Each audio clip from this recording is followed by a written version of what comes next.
আবারও চলে গেলাম সেই কালীগঞ্জ বাজার আরও একটি নৌকা আট করার জন্য। একটি নৌকা আট করার পর একাধিক 3টি নৌকা আট করলাম। তো ওখানে আলহামদুলিল্লাহ আপনারা দোয়ায় একটি পরিচিত হয়ে গেলাম। তো তাদের একটি নৌকা রং করলেই রং করার পর আমাকে ফোন করে, আমি চলে যাই তাদের নৌকাগুলো আট করার জন্য।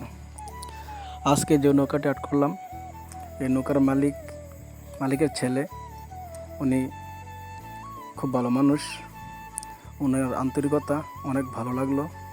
আসলে আমরা যখন কাজে যাই, নতুন নতুন মানুষের লোকে পরিচয় হয়, তখন তাদের ভালোবাসা ভুলবার নয়।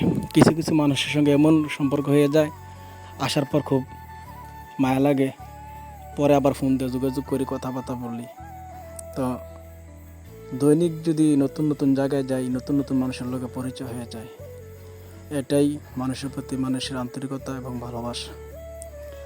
তো আমি কাজ করি, অনেক রোদ পানিতে নেমে উনি অনেক সময় ছাতা নিয়ে ধরে রাখে, একটু পর পর চলে যায়, গিয়ে আমাদের জন্য শরবত বানিয়ে আনে, ঠান্ডা আনে, তারপর জুস আনে।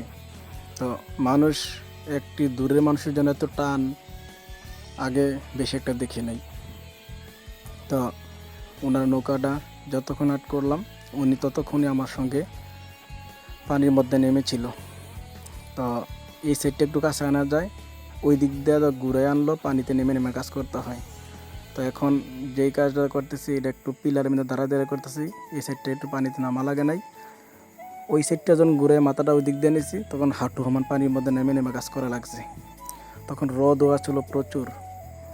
তো এরকম কাজ করতে চাইলে অবশ্যই আমার সঙ্গে যোগাযোগ করতে পারেন।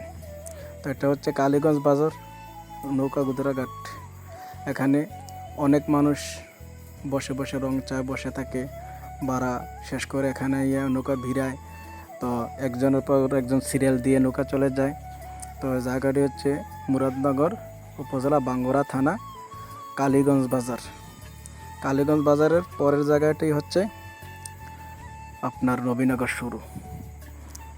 তো এরকম নৌকা অনেকগুলো এখানে। তো সবাই আমাকে স্মরণ করে, কাজ যখন রঙের কাজ শেষ হয় আমাকে স্মরণ করে, নূর ভাই চলে আসুন, আমাদের কাজটা করে দিয়ে যান, ইত্যাদি ইত্যাদি। তো কাজ শেষ মুহূর্তে একটু ভিডিও করে সবাইকে দেখানোর চেষ্টা করতেছি। এই ভিডিওটা দেখে অবশ্যই তাদের প্রয়োজন লাগলে আপনারা তাদের সঙ্গে যোগাযোগ করতে পারেন। আমার কাছে নাম্বার আছে, নক দিলে অবশ্যই নাম্বার দিতে পারবো। আজ এ পর্যন্তই, আল্লাহ হাফেজ।